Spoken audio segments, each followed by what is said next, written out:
নমস্কার। আজকে আমরা তোমাদের জন্য নিয়ে এসেছি চার্লস ডিকেন্সের লেখা একটি কাল্ট ক্লাসিক হার্ড টাইমস।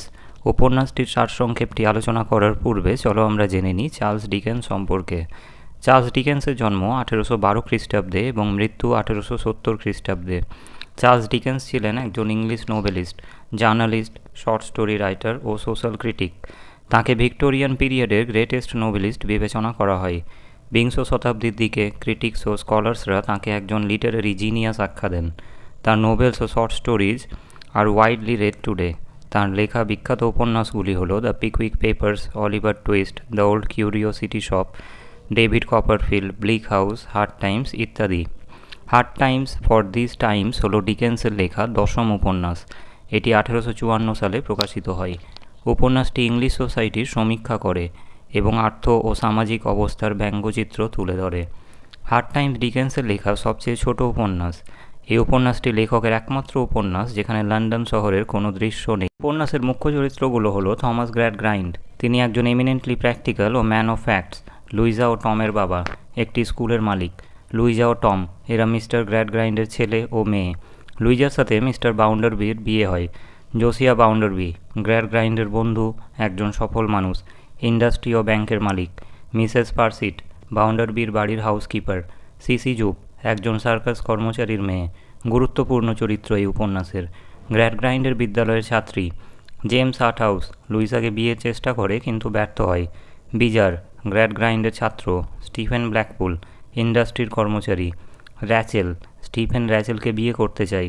কোকটাউন কোকটাউন হলো এই উপন্যাসের সেটিংস। স্টোন লজ গ্র্যাডগ্রাইন্ডের বাড়ির নাম। চলো এবার আমরা শুনে নিই এই উপন্যাসের সারসংক্ষেপ। থমাস গ্র্যাডগ্রাইন্ড কোকটাউন শহরের একটি বিদ্যালয়ের মালিক।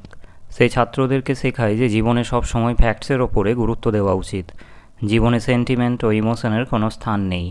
গ্র্যাডগ্রাইন্ডের মতে ফ্যান্সি ও ইমাজিনেশন গুরুত্বহীন এবং ফ্যাক্টসই একমাত্র গুরুত্বপূর্ণ বিষয়। গ্র্যাডগ্রাইন্ডের ছেলে মেয়েদেরকে সে তার নীতিতেই বড় করে।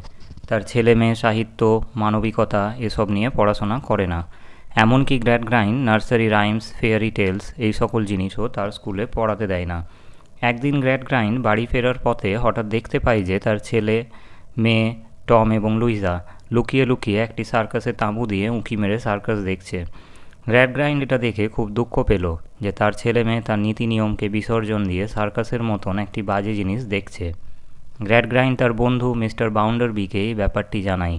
তারা ব্যাপারটি বুঝতে পারে যে সিসি জুপ নামক একটি মেয়ে, যে লুইসার সাথে স্কুলে পড়ে, সে এইসব সার্কাস দেখার বুদ্ধি দিয়েছে। এই সিসির বাবা সার্কাসে কাজ করে এবং সিসি মেয়েটি টম ও লুইসাকে প্রভাবিত করে থাকতে পারে সার্কাস দেখার জন্য। তারা সিদ্ধান্ত নেয় যে সিসিকে স্কুল থেকে তারা বের করে দেবে, যাতে করে বিদ্যালয়ের অন্যান্য ছাত্রছাত্রীরা খারাপ না হয়ে যায়। গ্র্যাডগ্রাইন্ড ও বাউন্ডারবি সিসির বাবার সাথে দেখা করার জন্য সার্কাসের উদ্দেশ্যে রওনা দিল। যেখানে সিসির বাবা থাকে সেখানে পৌঁছে তারা জানতে পারল যে সিসির বাবা সার্কাস ও তার মেয়েকে ছেড়ে চলে গেছে। গ্র্যাডগ্রাইন্ড সিসি নামক ছোট মেয়েটির করুণ অবস্থা থেকে খুব দুঃখ পায় এবং ঠিক করে যে মেয়েটিকে নিজের কাছে রাখবে ও পড়াবে। কিন্তু গ্র্যাডগ্রাইন্ড একটি শর্ত দেয় যে সিসি যাতে সার্কাসের কোম্পানির কোনো লোকের সাথে যোগাযোগ না রাখে। এই প্রস্তাবে বাউন্ডারবি রাজি হয় না। সে বলে যে সিসি গ্র্যাডগ্রাইন্ডের ছেলে মেয়েদেরকে খারাপ করে দেবে। সময় পেরিয়ে যায় এবং টম বড় হয়ে যায়। বাউন্ডারবি লুইজাকে বিয়ে করার প্রস্তাব দেয়। লুইজা তার বাবার জন্য বিয়েতে রাজি হয়ে যায়। লুইজা তার বাবাকে হতাশ করতে চায় না। লুইজা যদিও বাউন্ডারবিকে পছন্দ করে না কিন্তু তার বাবার জন্য বিয়েতে রাজি হয়ে যায়। টম খুশি হয় কারণ সে বাউন্ডারবির কাছে কাজ করতে চায়। লুইজা বাউন্ডারবিকে বিয়েতে রাজি হয় তার বাবা ও ভাইয়ের আনন্দের জন্য। বাউন্ডারবি লুইজাকে বিয়ে করে খুব খুশি হয়। বিয়ের পর বাউন্ডারবি তার বাড়ির বয়স্ক কাজের লোক মিসেস পার্সিটকে তার ব্যাংকের পাশের অ্যাপার্টমেন্টে থাকতে দেয়। মিসেস পার্সিট লুইসাকে পছন্দ করে না এবং সব সময় নজরে রাখে যে লুইসা কখন কী করছে। তাদের বিয়ের পর বেশ কিছুদিন মিস্টার গ্র্যাডগ্রাইন্ড এবং মিস্টার বাউন্ডারবির বাড়িতে সব কিছু ঠিকঠাক চলছিল।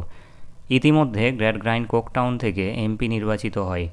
একজন লোক হার্টহাউস নামক বাউন্ডারবিকে দেখা করতে আসে একটি চিঠি সমেত। চিঠিটি তাকে গ্র্যাডগ্রাইন্ড লিখে দিয়েছিল।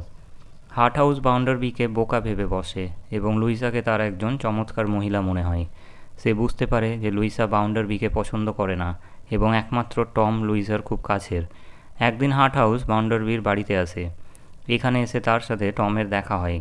হার্টহাউস টমকে তোষামোদ করতে আরম্ভ করে। টমও নিজেকে গুরুত্বপূর্ণ ভাবতে আরম্ভ করে। টম মদ খেতে ভালোবাসত। হার্ট হাউস তাকে মদ খাওয়ায় এবং লুইসা সম্পর্কে অনেক কিছু তথ্য বের করে নেয়। সে জানতে পারে লুইসা এবং টম ছোটোবেলায় খুব কঠোর শিক্ষা ও অনুশাসনে বড় হয়েছে। তখন সে বুঝতে পারে যে লুইসাকে খুব সহজে হাতে করা যাবে না। কিন্তু কেউই জানে না যে মিসেস পার্সির সব কিছুই লক্ষ্য করছিল। একদিন হার্ট হাউস লুইসার অনুমতি নেয় তার সাথে কিছু ব্যক্তিগত আলোচনা করার জন্য। সে বলে যে টম অকৃতজ্ঞ, যদিও লুইসা তাকে খুব ভালোবাসে ও স্নেহ করে। কিন্তু সেই দিনই সন্ধেবেলায় যখন লুইসা টমের ভালো আচরণ দেখতে পায়, তখন সে হার্ট হাউসের আসল উদ্দেশ্য বুঝতে পারে। লুইসা হার্ট হাউসকে দেখে হাসে এবং হার্ট হাউস মনে মনে ভাবে যে তার কৌশলে কাজ হয়েছে। একদিন যখন হার্ট হাউস তার ঘরের দিকে যাচ্ছিল, তখন সে হঠাৎ বাউন্ডারবিকে দেখতে পায় এবং বাউন্ডারবি খুব চিন্তিত ছিল। বাউন্ডারবি তাকে জানায় যে তার ব্যাংকে ডাকাতি হয়েছে।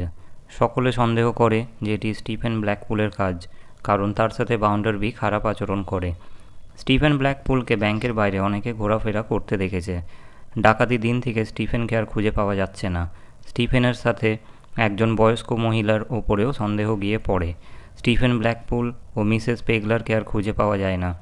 বাউন্ডারবি অপেক্ষা করে যে স্টিফেনকে হয়তো তারা একদিন খুঁজে পাবে। লুইসা এবং হার্ট হাউস একে অপরের ঘনিষ্ঠ হয়ে ওঠে। তাদেরকে প্রায় দেখা যায় একে অপরের সাথে কথা বলতে এখানে সেখানে। হার্ট হাউস ঠিক করে যে সে লুইসাকে নিয়ে পালিয়ে যাবে। তারা ঠিক করে যে প্রথমে কোকটাউন যাবে এবং তারপরে কোথাও পালাবে। কিন্তু লুইসার বিবেকে বাধে এবং সে পালিয়ে না গিয়ে গ্র্যাডগ্রাইন্ডের বাড়ি চলে যায়। সে তার বাবাকে বলে যে তার বাবার ফ্যাক্টসের শিক্ষা তার জীবনকে দুর্বিষহ করে তুলেছে। সে তার বাবা ও ভাইয়ের আনন্দের জন্য বিয়ে করেছে, কিন্তু সে কখনোই বাউন্ডারবিকে পছন্দ করেনি। এখন সে হার্ট হাউস নামক একজনকে ভালোবাসে এবং তার সাথে পালাতে চায়, কিন্তু সে এখন কী করবে সেটা বুঝতে পারছে না। তারপরে লুইসা অজ্ঞান হয়ে যায়। অন্যদিকে মিসেস পার্সি সন্দেহ করে যে লুইসা ও হার্ট হাউস পালিয়ে গেছে। হয়তোবা মিসেস পার্সির সমস্ত কথা বাউন্ডারবিকে বলে দেয় এবং পরিস্থিতি আরও জটিল হয়ে পড়ে। বাউন্ডারবি সাথে সাথে গ্র্যাডগ্রাইন্ডের বাড়ি যায় এবং লুইসাকে তার সাথে যেতে বলে। গ্র্যাডগ্রাইন্ড তখন বাউন্ডারবিকে বলে যে লুইসা এখন তার বাড়িতেই থাক এবং একটু সুস্থ হয়ে গেলে যাবে। বাউন্ডারবি তখন বলে যে আগামীকাল দুপুরের মধ্যে লুইসাকে ফিরে যেতে হবে। অন্যদিকে হার্ট হাউস হতাশ হয় এবং সিসি তাকে সমস্ত কথা বলে দেয়। হার্ট হাউস টম, গ্র্যাডগ্রাইন্ড ও বাউন্ডারবিকে 3টি চিঠি লিখে সেখান থেকে চলে যায়। মিসেস পার্সির বাউন্ডারবির ফেভার পাওয়ার চেষ্টা করে লুইসার অনুপস্থিতিতে। মিসেস পার্সির জোর করে মিসেস পেগলারকে টেনে আনে বাউন্ডারবির কাছে, কিন্তু এই মিসেস পেগলার বাউন্ডারবির মা ছিল। বাউন্ডারবি খুব রেগে যায়, কারণ এই মিসেস পেগলার বাউন্ডারবির তার পরিবার নিয়ে বলা কথাকে মিথ্যা প্রমাণ করে দেয়। বাউন্ডারবি এতদিন সকলকে বলতো যে তাকে তার ঠাকুমা বড় করেছে এবং সে নিজের ক্ষমতা ও সাহস দিয়ে সফল হয়েছে। ইতিমধ্যে লুইসা ও সিসি হঠাৎ করে স্টিফেনকে একটি গর্তে পড়া অবস্থায় দেখতে পায়। সে কোকটাউন ফেরার পথে কোনোভাবে গর্তে পড়ে গেছিল। র্যাচেল তাকে চিঠি দিয়ে ফিরে এসে সমস্ত অভিযোগ অস্বীকার করতে বলে। স্টিফেনকে উদ্ধার করা হয় এবং মারা যাওয়ার পূর্বে সে সকলকে বলে দেয় যে সে ব্যাংকে ডাকাতি করেনি, টম ডাকাতিটা করেছিল। টম এটা জানতে পেরে পালিয়ে যায় সিসির সাহায্য নিয়ে। লুইসা ও গ্র্যাডগ্রাইন্ড টমকে খুঁজতে যায় স্লিরির বাড়িতে। গ্র্যাডগ্রাইন্ড টমকে বিদেশে পাঠানোর পরিকল্পনা করে যাতে টম আইনের জটিলতা থেকে রক্ষা পেতে পারে। টম পালানোর পূর্বেই বিচারের হাতে ধরা পড়ে যায়। সমস্ত প্রমাণসহ যেগুলো টমকে দোষী প্রমাণ করার জন্য যথেষ্ট ছিল। মিস্টার স্লিরি বুদ্ধি দিয়ে টমকে এই পরিস্থিতি থেকে বের করে। বাউন্ডারবি মিসেস পার্সি তার কাজ থেকে বিতাড়িত করে, কারণ মিসেস পেগলারকে সে বাউন্ডারবির কাছে নিয়ে গেছিল। বাউন্ডারবি কয়েক বছর পরে মারা যায়। গ্র্যাডগ্রাইন্ড আরও জ্ঞানী হয়ে যায় সময়ের সাথে সাথে। সে বুঝতে পারে যে তার ওই ফ্যাক্টসের শিক্ষা ব্যর্থ। সিসির বিয়ে হয়ে যায় এবং সে সুখে শান্তিতে বসবাস করে। সিসি লুইসার কাছে শান্তি ও আনন্দের উৎস হয়। লুইসার নিজের বিয়ে যদিও ব্যর্থ ছিল। আজকের ভিডিওয়ে আমরা শুনলাম চার্লস ডিকেন্সের লেখা একটি বিখ্যাত উপন্যাস হার্ড টাইমসের সারসংক্ষেপ। এই উপন্যাসটি 3টি খণ্ডে বিভক্ত: সোয়িং, রিপিং ও গার্নারিং।